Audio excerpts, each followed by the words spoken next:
জামাত ইসলামী তাদের জরুরি একটা নির্বাহী পরিষদ বৈঠক করে সর্বোচ্চ ডিসিশন মেকিং বা সিদ্ধান্ত প্রণয়ন বডি একটা জরুরি মিটিং করেছে। সেই মিটিংয়ে কিছু যুগান্তকারী এবং ঐতিহাসিক সিদ্ধান্ত নিয়েছে, জাতিকে জানিয়ে দেওয়া দরকার। জামাত ইসলামী এখন দুইটা টার্ম রাজনীতিতে এনেছে, যেটা রাজনীতি ডমিনেট করবে, রাজনীতির গতি প্রকৃতি ওই দুইটার উপর নির্ভর করবে, নির্ধারণ হবে। প্রেসিডেন্সিয়াল প্রোক্লেমেশন আর একটা হচ্ছে গণভোট। মানে জুলাই সনদ বাস্তবায়ন কিংবা সংবিধান কিছু সংস্কার প্রয়োজন, আরও বিভিন্ন সংস্কার এই মুহূর্তে ইমপ্লিমেন্ট করার ওয়ে কি, জামাতের নির্বাহী পরিষদ সিদ্ধান্ত নিয়েছে।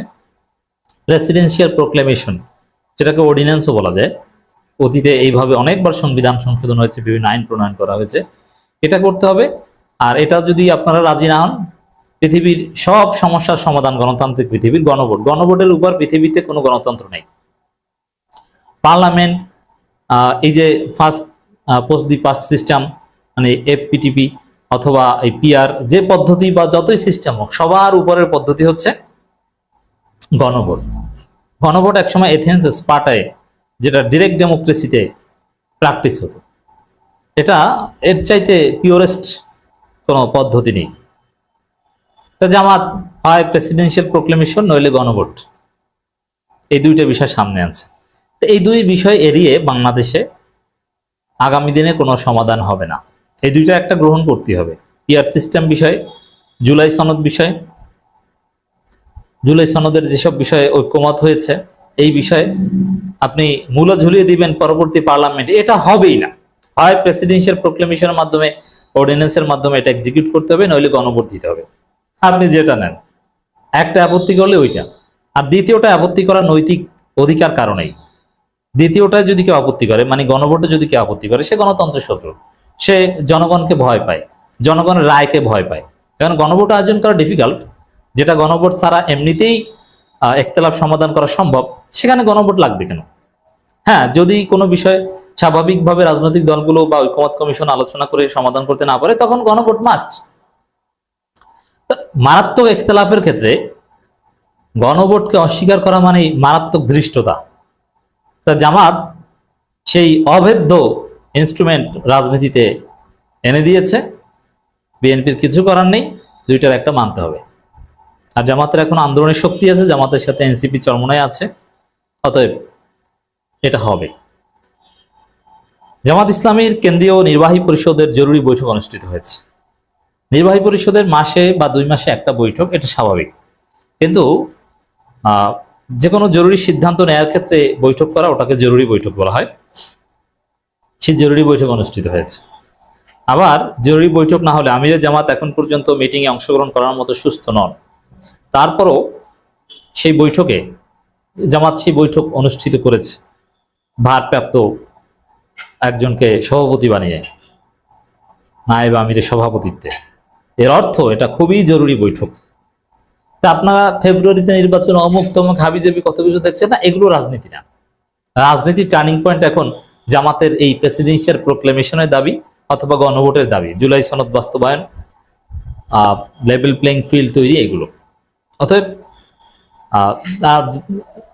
দিন যত যাবে, এগুলো বাস্তবায়নের দেরি হলে জামাত জোরালো আন্দোলন করবে, চরমনায় জোরালো আন্দোলন করবে, এনসিপি জোরালো আন্দোলন করবে। এখন এনসিপির ভাবে আন্দোলনের সক্ষমতা কম, কিন্তু তারা টুকটাক কথা বললেই সেটাই জামাতের আন্দোলনের ক্ষেত্রে বড় ধরনের ফুয়েল হিসাবে কাজ করে, ক্যাটালিস্ট হিসাবেও কাজ করে নানানভাবে। বাংলাদেশ জামাত ইসলামীর কেন্দ্রীয় কার্যালয়ে কেন্দ্রীয় নির্বাহী পরিষদের এক জরুরি বৈঠক সংগঠনের নায়েব আমির সাবেক এমপি অধ্যাপক মুজিবুর রহমানের সভাপতিত্বে অনুষ্ঠিত হয়। বৈঠকে উপস্থিত ছিলেন সংগঠনের নায়েব আমির ডাক্তার সৈয়দ আব্দুল্লাহ মোহাম্মদ তাহের, সাবেক এমপি, মাওলানা আনোয়ার শামসুল ইসলাম, সাবেক এমপি, সেক্রেটারি জেনারেল অধ্যাপক মিয়া গোলাম পরোয়ার, সাবেক এমপি, সহকারী সেক্রেটারি জেনারেল মাওলানা এটিএম মাসুম, মাওলানা রফিকুল ইসলাম খান, ডক্টর হামিদুর রহমান আজাদ, মাওলানা আব্দুল হালিম, অ্যাডভোকেট মোয়াজ্জেম হোসেন হেলাল ও অ্যাডভোকেট এহসান মাহমুদ জুবাইর। কেন্দ্রীয় নির্বাহী পরিষদের সদস্য জনাব আব্দুর রব, জনাব সাইফুল আলম খান মিলন, অ্যাডভোকেট মতিউর রহমান আকন্দ, অধ্যক্ষ শাহাবুদ্দিন, অধ্যক্ষ ইজ্জাতুল্লাহ, জনাব মোবারক হোসেন ও জনাব সেলিম উদ্দিন। মোটামুটি নির্বাহী পরিষদের সব সদস্যই উপস্থিত ছিল, 1-2 জন বাদে। কেন্দ্রীয় নির্বাহী পরিষদের জরুরি বৈঠকে ঐকমত্য কমিশন কর্তৃক সরবরাহকৃত জুলাই জাতীয় সনদের উপর বিশদ আলোচনা করা হয়। আলোচনার পর জুলাই জাতীয় সনদের কিছু বিষয় ঐকমত্য কমিশনের সাথে আলোচনায় বসার সিদ্ধান্ত হয়। মানে জুলাই সনদ খুব সহজে সমাধান হচ্ছে তা না, খসড়ার উপর আলোচনা করতেই মূলত এই জরুরি বৈঠক ছিল নির্বাহী পরিষদের। এখানে বিএনপিও কিন্তু তাদের স্থায়ী কমিটি, বিএনপির স্থায়ী কমিটির মর্যাদায় জামাতের বডি হচ্ছে বা সম মর্যাদার বডি হচ্ছে জামাতের নির্বাহী পরিষদ। বিএনপির স্থায়ী কমিটি সিদ্ধান্ত নিয়েছে জুলাই সনদের সাংবিধানিক ভিত্তি আদালতে প্রশ্ন তোলা যাবে না, এটা তারা মানে না। কিন্তু জামাত বলছে না, এটাই করতে হবে, সম্পূর্ণ বিপরীতমুখী অবস্থান। আর কিছু বিষয় নিয়ে নোট অফ ডিসেন্ট দেয়া, মানা না মানা, এগুলো সিম্পল, কিন্তু মৌলিক বিষয় হচ্ছে সাংবিধানিক ভিত্তি, সাংবিধানিক বৈধতা, সেটা প্রেসিডেন্সিয়াল প্রোক্লেমেশনের মাধ্যমে দিবেন না গণভোটের মাধ্যমে দিবেন, দ্যাট ইজ ইম্পর্টেন্ট। বিএনপি কিছু সিদ্ধান্ত নিয়েছে যে কিছু মৌলিক জায়গায় তারা নোট অফ ডিসেন্ট থেকে সরে আসবে, তারা ফুল ঐক্যমত পোষণ করবে, ওইগুলো ইম্পর্টেন্ট না। ওগুলো ঐক্যমত পোষণ না করলেও কিছু না, নোট অফ ডিসেন্ট দিলেও কিছু না। মূল হচ্ছে জাস্ট বেসিক জুলাই সনদটার আইনি ভিত্তিক সাংবিধানিক স্ট্যাটাস কিভাবে এখনই দিতে হবে, এই জায়গাটাই হচ্ছে একদম বিপরীতমুখী অবস্থান বিএনপির স্থায়ী কমিটি এবং জামাত ইসলামীর নির্বাহী পরিষদের। জামাত ইসলামের কেন্দ্রীয় নির্বাহী পরিষদের পক্ষ থেকে জুলাই জাতীয় সনদের আইনি ভিত্তি প্রদানের লক্ষ্যে প্রেসিডেন্সিয়াল প্রোক্লেমেশন অথবা গণভোট অনুষ্ঠানের জন্য অন্তর্বর্তী সরকারের প্রতি জোর দাবি জানানো হয়। এটা হচ্ছে একদম বেসিক বিষয়, প্রেসিডেন্সিয়াল প্রোক্লেমেশন অথবা গণভোট। জামাত দেখছে যে এই দুই ওয়ে ছাড়া চলমান সংকট নিরসনের কোনো পদ্ধতি নেই। ওই যে শিশির মনিটা বলেছিলেন না যে আপনারা পারেন না, বুঝেন না, আমাদেরকে বলেন, আমরা ড্রাফট তৈরি করে দিই। ক্রিয়েটিভ আইনি ওয়ে পৃথিবীর বিভিন্ন দেশে এই প্রেসিডেন্সিয়াল প্রোক্লেমেশনের মাধ্যমে সংবিধান সংশোধন করা হয়েছে, বাংলাদেশে হয়েছে। আর গণভোট আয়োজন করলে সেখানে তো কোনো ইখতিলাফেরই সুযোগ নেই, প্রশ্ন তোলারই সুযোগ নেই। যেমন বিএনপি যদি বলে যে আমরা গণভোটে রাজি না, তাহলে গণতন্ত্রের শত্রু।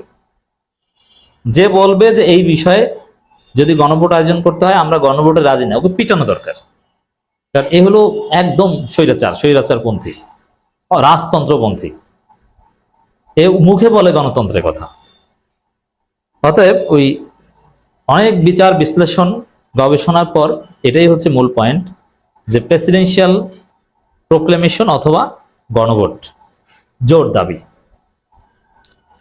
দর্শক, সেই সাথে গণতন্ত্রের পথে উত্তরণের লক্ষ্যে জুলাই জাতীয় সনদের আইনি ভিত্তি কার্যকর করা এবং এর ভিত্তিতে আগামী জাতীয় সংসদ নির্বাচন অনুষ্ঠানে জোর দাবি জানানো হয়। এখানে দেখেন, প্রেসিডেন্সিয়াল প্রোক্লেমেশন বা গণভোটের মাধ্যমে জুলাই সনদ গ্রহণ করতে হবে, আর আইনি ভিত্তি ওটা এখনই দিতে হবে, মানে কার্যকর করতে হবে, এবং তার ভিত্তিতে জাতীয় নির্বাচন মানে কি, ওই যে সংস্কার যেসব বিষয় ঐক্যমত হচ্ছে এটা এখনই বাস্তবায়ন করতে হবে, এটা পরবর্তী সরকার এসে করবে তা না, এখনই বাস্তবায়ন করতে হবে এবং ওই সংস্কারের উপর ভিত্তি করে নির্বাচন হতে হবে। জামাত, চরমনাই, এনসিপির সবার মৌলিক দাবি এটাই, এই বিষয়ে তাদের মধ্যে কোনো ইখতিলাফ নাই। অসাধারণ। জামাত ইসলামী তাদের জরুরি একটা নির্বাহী পরিষদ বৈঠক করে সর্বোচ্চ ডিসিশন মেকিং বা সিদ্ধান্ত প্রণয়ন বডি একটা জরুরি মিটিং করেছে। সেই মিটিংয়ে কিছু যুগান্তকারী এবং ঐতিহাসিক সিদ্ধান্ত নিয়েছে, জাতিকে জানিয়ে দেওয়া দরকার। জামাত ইসলাম এখন দুইটা টার্ম রাজনীতিতে এনেছে, যেটা রাজনীতি ডমিনেট করবে, রাজনীতির গতি প্রকৃতি ওই দুইটার উপর নির্ভর করবে, নির্ধারণ হবে। প্রেসিডেন্সি